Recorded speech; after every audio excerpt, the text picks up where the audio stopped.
what's more important in the Russian context is the person behind that, who actually ordered it, for what purposes. And dealing with Paul Klebnikov's murder would be, one, a signal to the United States that we take these things seriously. He is an American citizen, after all.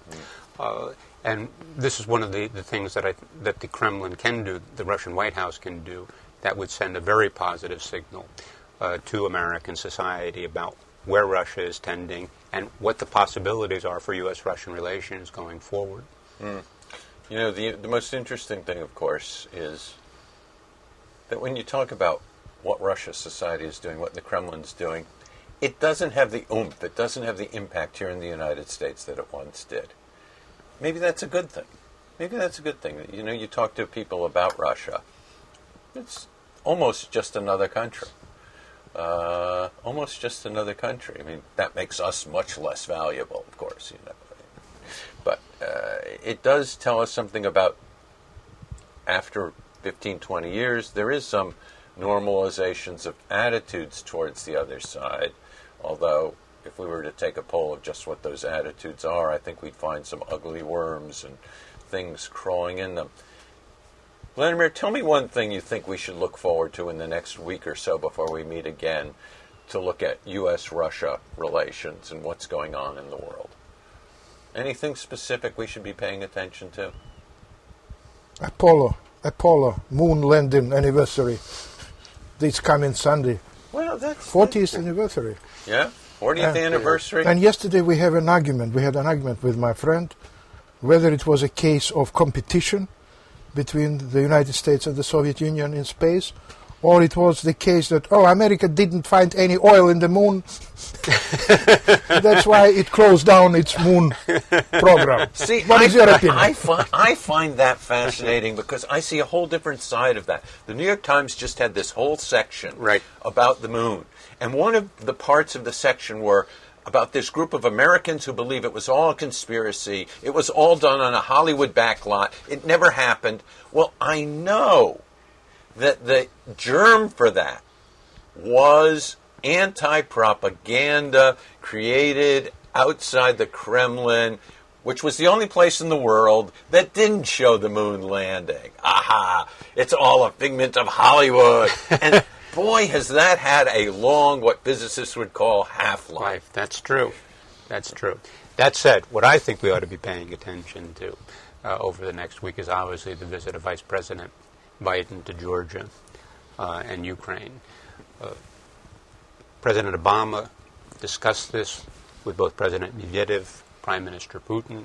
What they said, we don't know. Obama made some public statements about territorial integrity, indicated there were clear differences over Georgia, and those differences would continue. But if there's one set of issues that has the potential to derail this warming in relations in the tracks, it's the former Soviet space, Georgia and Ukraine in particular. Georgia especially. Very sensitive issue at this point. And the Vice President of the United States needs to handle this in a way that he signals both our continued support for Georgia and Ukraine as sovereign countries, countries that have the sovereign right to make certain choices, but does this in a way that isn't gratuitously irritating to the Russians, particularly 2 weeks after a summit meeting. So a very difficult political act for him to play. And it's just a year before the anniversary of the war with Georgia. Right, absolutely. Last August. And what you would hope is that there has been some real communication between the two sides, and that there continues to be some communication, so that there won't be any surprises. In that regard, one hopes that there was at least a hint during the summit meeting or thereafter that President Medvedev was going to fly to South Ossetia. A surprise, we understand, to the South Ossetians themselves, but those things, if they aren't discussed quietly, privately, between our two sides, create suspicions about what the other side is up to. So I would hope that, one, that President Medvedev had told President Obama that something like this was in the works, and that we've, on our part, have given them some understanding of what the Vice President is going to do in Georgia, and Ukraine, so that they won't be surprised, will not overreact, and that we can manage what is a very difficult issue between us at a very critical time in a way that reinforces the warming trend in relations and doesn't derail it. Yeah, I think I'm on the same page with you, although I think that both sides have a very difficult act of walking backwards. The American may be easier because they have to walk back from what McCain said last summer, we are all Georgians, and he wasn't talking about Atlanta. Right. And I think since there's been a victory for the other side, that may be easier. For the Russians, recognition of South Ossetia as an independent country is, frankly speaking, pure garbage. I've lived a good part in that part of the world. South Ossetia is completely incapable of being a economically, philosophically, politically, even border-like independent country. Perhaps a clever person could figure out a way to merge it with North Ossetia. That's about the best that this feeble mind can think of. I'm not even going to talk about Abkhazia, but they're very difficult situations. And what is Medvedev going to do about that? Well, absolutely. And there can't be 180 turns in either country at this point. You can't expect the Russians to say, we made a mistake, we're going to de-recognize it. Won't happen. And from the standpoint of Russian domestic politics, it shouldn't happen at this point. The same thing, you can't expect the Vice President of the United States to say, we've rethought our policy towards Georgia and Ukraine. They're never going to get into NATO. We've lost interest in these two countries. Won't happen for domestic political reasons.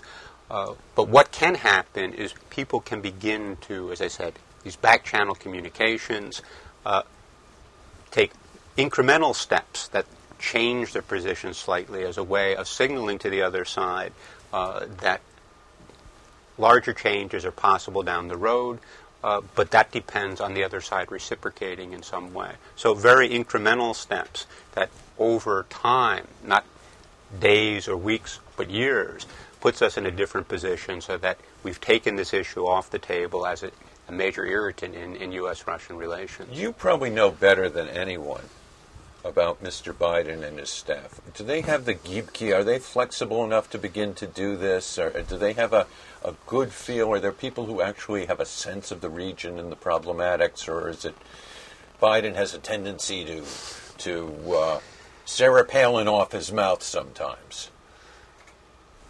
They have people who understand this inside the American government at this point.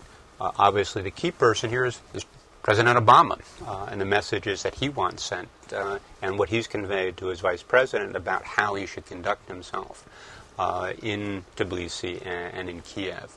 I think if you look at the way the administration has handled these issues up to this point, is that they've tried to depersonalize the relationship. So you don't hear a lot of talk about we support President Saakashvili, we support Georgia. That's a significant change in U.S. politics. Absolutely. And you'll hear the same thing with regard to Ukraine. We don't support a specific political figure the way the Bush administration did, but we support Ukraine and Ukraine's rights.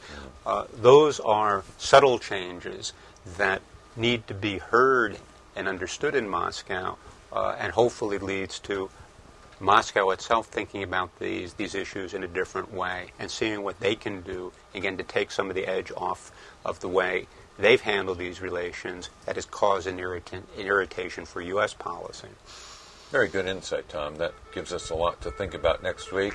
Vladimir, we'll look forward to looking at this and other issues next week, including the mystery of can international organizations all united solve a problem of a coup in Honduras, but that's a separate issue. We won't get to that today.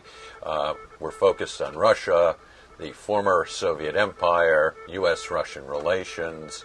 For ICAStnews.com, live and direct from the United Nations with Tom Graham from Kissinger Associates and Vladimir Kikilo, Bureau Chief of Intertos in New York. I'm Jonathan Sanders.